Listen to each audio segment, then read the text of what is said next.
हम गोविंदा से हैं और पापा के 8-9 महीने पहले जीभ में एक छाला हुआ था। वो छाले को हमने 2-3 डॉक्टर्स को दिखाया। 2-3 डॉक्टर सभी ने बोला कि छाला छाला है, ये दवाइयाँ लो सही हो जाएगा। और एक डॉक्टर ने मतलब जैसे बैंगलोर में दिखाया था हमने 2-3 महीने पहले जस्ट, तो उन्होंने बोला था कि ये छाला अभी तो कैंसर नहीं है पर और ये चलता रहा ऐसे तो कैंसर बन जाएगा। तो 3-4 महीने पहले तक बैंगलोर के डॉक्टर ने भी बोला था कि ये कैंसर नहीं है। फिर ये छाला मिट नहीं रहा था इतनी दवाएँ लेने के बाद भी। फिर एक दिन हमको लगा कि एक बायोप्सी करवा लेनी चाहिए, अहमदाबाद में भी आके दिखाया था। तो बायोप्सी करवाई हमने, तो उसमें रिज़ल्ट पॉज़िटिव निकला। रिज़ल्ट पॉज़िटिव निकलने के बाद एकदम हम सभी शॉक में थे कि ये ऐसा कैसे हो गया। फिर हमने बहुत जगह कंसल्ट किया। कंसल्ट में हमने की साइड भी देखा, हमने सर्जन्स की साइड भी देखा। तो हमारे एक फ्रेंड हैं, इसलिए उन्होंने बोला कि का ट्रीटमेंट ले लेना चाहिए, कि से उनके फादर भी सही हो गए थे। और हमारे दिमाग में फिर हमने यहाँ पे भी कंसल्ट किया था, अहमदाबाद में भी कंसल्ट किया था। तो अहमदाबाद में सभी डॉक्टर्स ने यही बोला कि सर्जरी होनी चाहिए और सर्जरी के बाद कुछ सैंपल लेकर उनका आगे फर्दर जांच के लिए भेजेंगे।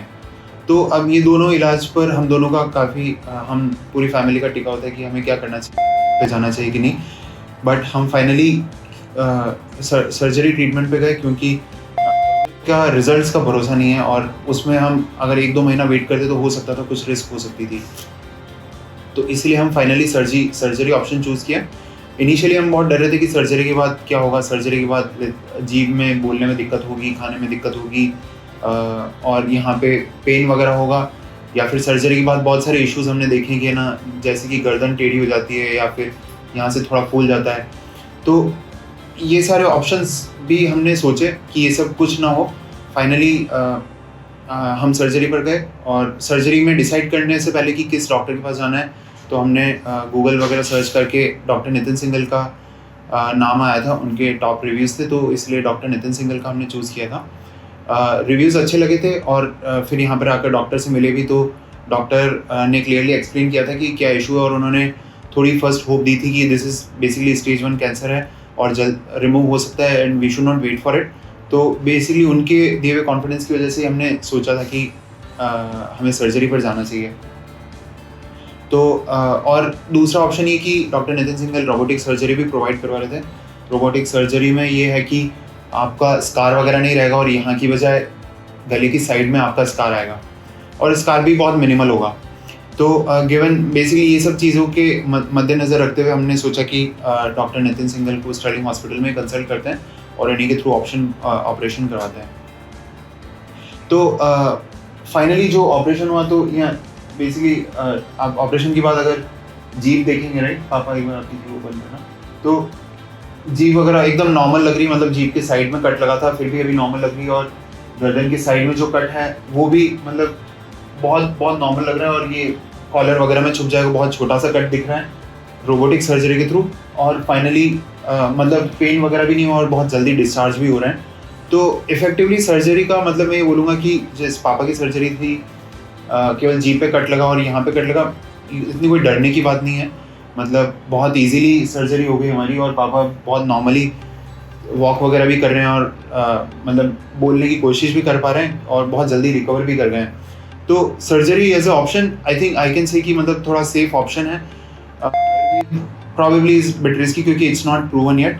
तो बेसिकली इस साइड पर मैं आप लोगों को भी इंफॉर्मेशन देना चाहूँगा कि हम इस ऑप्शन से गए हैं, सर्जरी वाले ऑप्शन से, और इस वाले ऑप्शन से इट्स ऑलमोस्ट 100% सेफ कि मतलब आगे ये बीमारी बढ़ेगी नहीं जीभ पर। तो सर्विसेज वगैरह एकदम परफेक्ट थी, एकदम वेल मैनेज थी। कहीं पे भी हम लोग को एज अ हेल्पर को उठने की ज़रूरत नहीं पड़ी। पापा का सारा काम सारा का सारा स्टाफ आके कर देता था, और जैसे यहाँ बेल वगैरह भी दे रखी, कुछ भी इशू होता था तो बेल बजा दो तो इजीली मतलब इमीडिएटली कोई ना कोई आके सर्विस के लिए अवेलेबल रहता था। तो मतलब स्टे बहुत ही ज़्यादा कंफर्टेबल हो गया था इधर, and I would thank the hospital team for that. Hospital team के अलावा I would also thank Nitin sir का स्टाफ और नितिन सर की टीम, जो कि उन्होंने हमारे लिए एक्चुअली संडे के दिन भी ऑपरेशन किया। उनकी संडे के दिन की छुट्टी को भी छोड़कर उन्होंने हमारे लिए ऑपरेट किया था। तो thank you so much. And also for the operation I would say कि ऑपरेशन लुक्स वेरी क्लीन। मतलब ऐसा थोड़े टाइम बाद आई थिंक कि ऑपरेशन लगेगा भी नहीं बाहर से कि कुछ ऑपरेशन हुआ है। So thank you Nitin sir and thank you Nitin sir team. ये पेशेंट जो मेरे पास आए थे, इन्हें जीभ में कैंसर की गठान थी एंड इनको ऑपरेशन को लेके बहुत सारा डर था कि ऑपरेशन के बाद चेहरा कैसा हो जाएगा एंड गले में भी चीरा पड़ेगा तो चेहरा कैसा दिखेगा एंड उससे बीमारी जैसे एक भ्रम रहता है लोगों में कि कट लगने से कैंसर फैल जाएगा। तो ये सारे भ्रम थे एंड लोकेशन ऐसी थी जिससे कि लोगों ने बताया था कि शायद निकालना इतना ईजी नहीं होगा। लेकिन अच्छी चीज़ ये थी कि आज की तारीख में हमारे पास नवीन टेक्नोलॉजी उपलब्ध है, जैसे कि रोबोटिक सर्जरी।